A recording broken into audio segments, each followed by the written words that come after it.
तो फ्रेंड, आज हम पढ़ते हैं पिग्मी जनजाति के बारे में, उसके निवास क्षेत्र के बारे में, उसकी भोजन के बारे में, ठीक है, और उसका अक्षांश विस्तार और उसके क्रियाकलाप।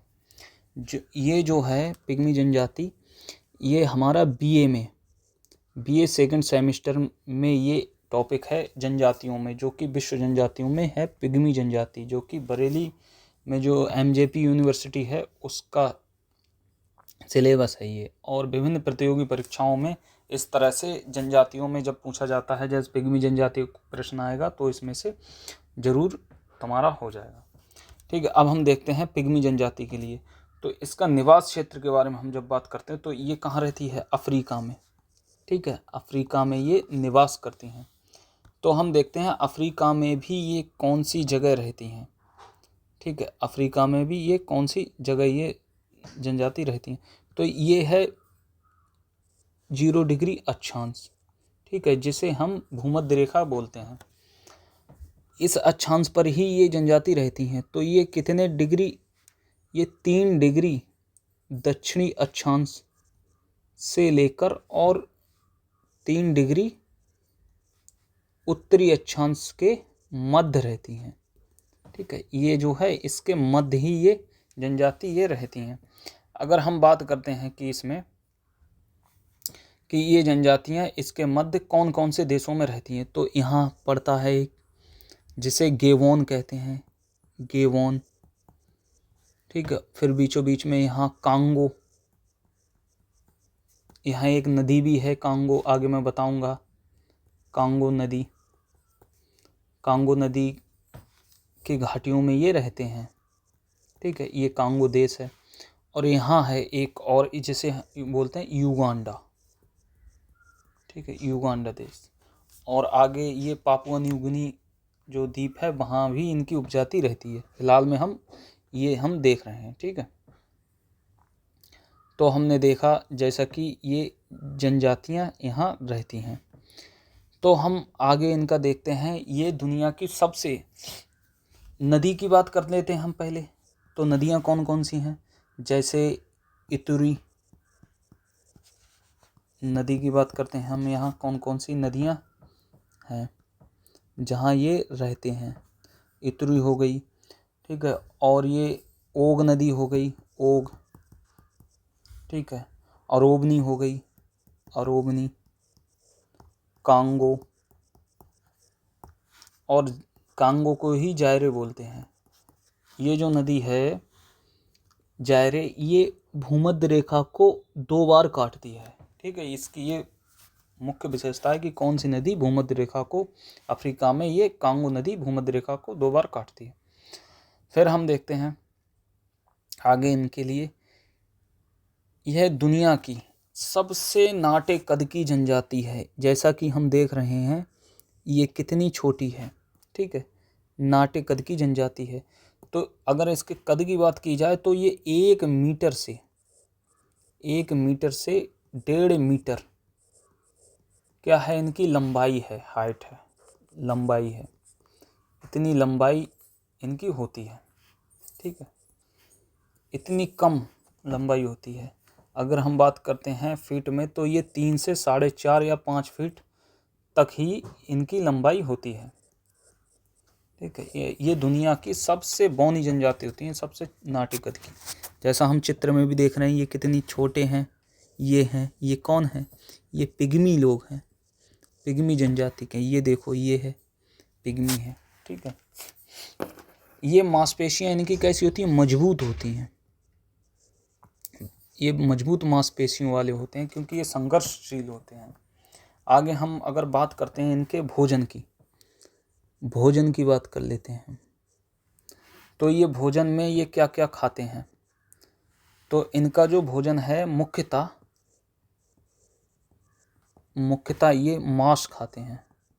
ठीक है, ये मांस खाते हैं और ये कंदमूल खाते हैं, कंदमूल, और साथ ही ये फल खाते हैं और फूल खाते हैं। फल की अगर बात करते हैं तो सबसे इनका जो प्रिय फल होता है, प्रिय फल, वो इनका होता है केला।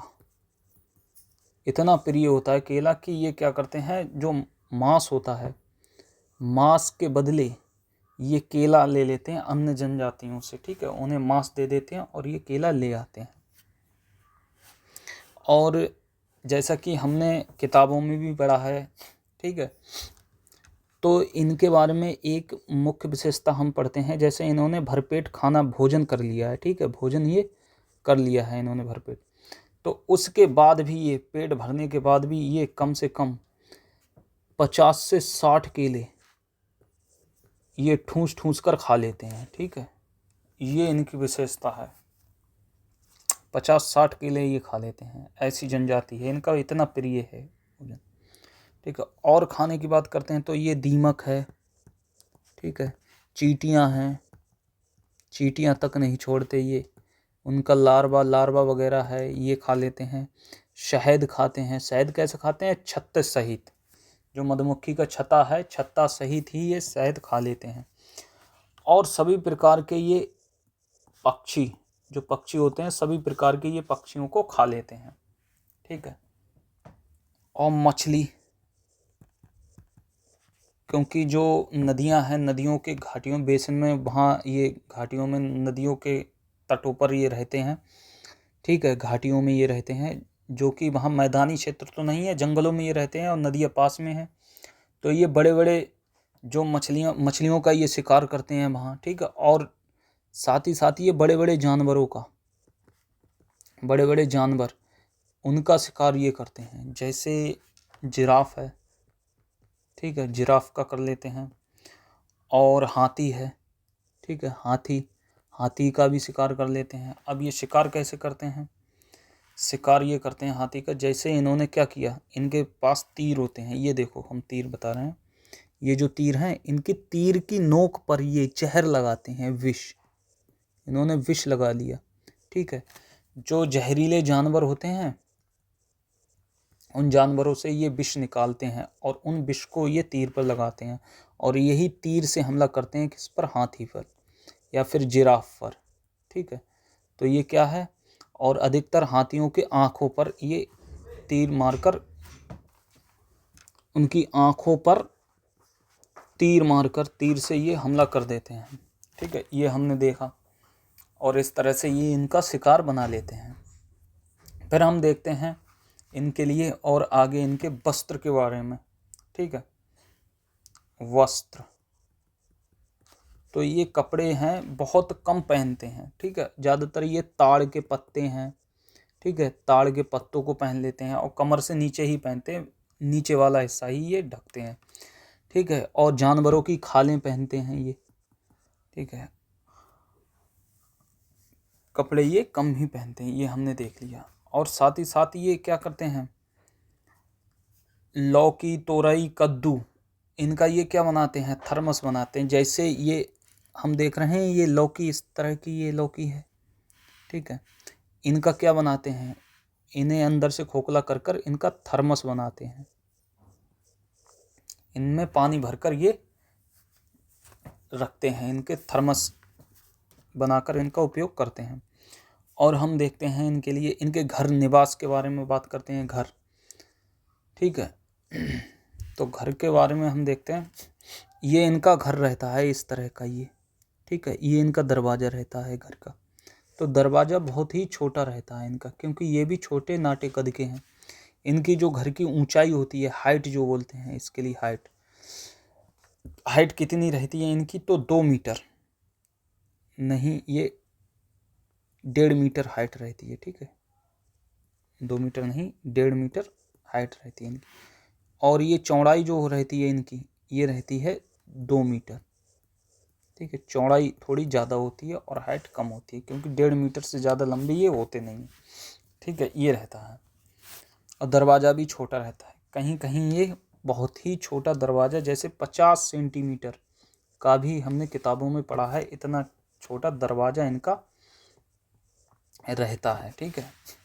और ये अस्थाई घर बनाते हैं, कैसा बनाते हैं, अस्थाई, ये स्थाई नहीं है घर, ये अस्थाई है, ठीक है, पत्तियों से, इधर उधर के बेल पत्तों से, लकड़ियों से, इस तरह से बना लिया। और ज़्यादातर ये लोग कहाँ रहते हैं, ये एक जगह से दूसरी जगह शिकार की खोज में जाते रहते हैं और ये बहुत ही कुशल शिकारी होते हैं। जैसे जी वृक्ष की टहनियाँ हम देख रहे हैं, एक वृक्ष से दूसरे वृक्ष और दूसरे वृक्ष से तीसरे वृक्ष, इस तरह से ये वृक्षों पर भी पलायन करते रहते हैं और रात्रि में ये सोते भी वृक्ष पर ही हैं।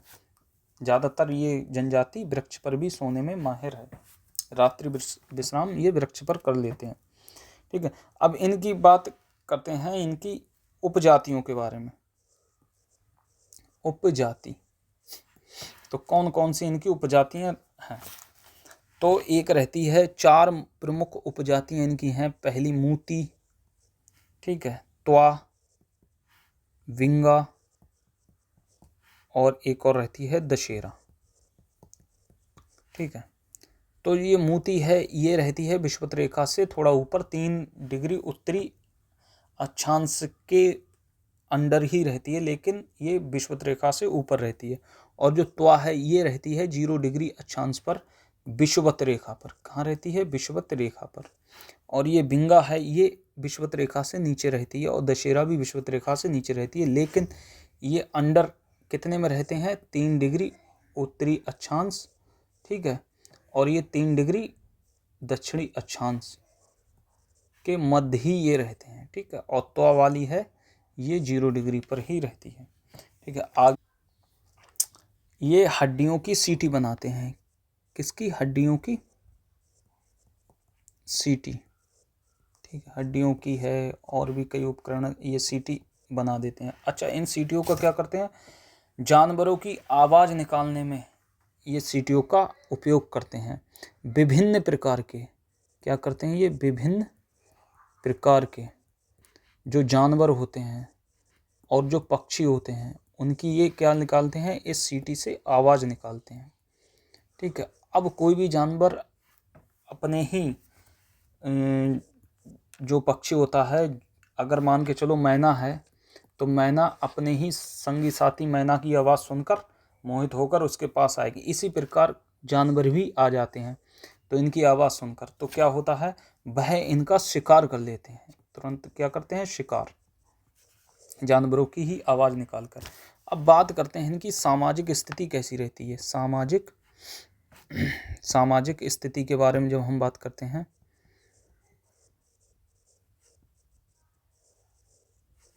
सामाजिक स्थिति, तो ये भूत प्रेत, अधिकतर जो जनजातियां हैं वो मैंने पहले भी बताया था, ज़्यादातर भूत प्रेत और आत्माओं में विश्वास करती हैं। तो ये भी क्या है? आत्माओं और पूर्वजों में। ठीक है, पूर्वजों को ये पूजते हैं और आत्माओं को ये पूजते हैं और उनमें विश्वास करते हैं। इस तरह से इनकी जो कुछ खास बातें हैं वह कंप्लीट हुई। और अगर वीडियो अच्छी लगे तो आप चैनल को सब्सक्राइब और वीडियो को लाइक अवश्य करना। धन्यवाद।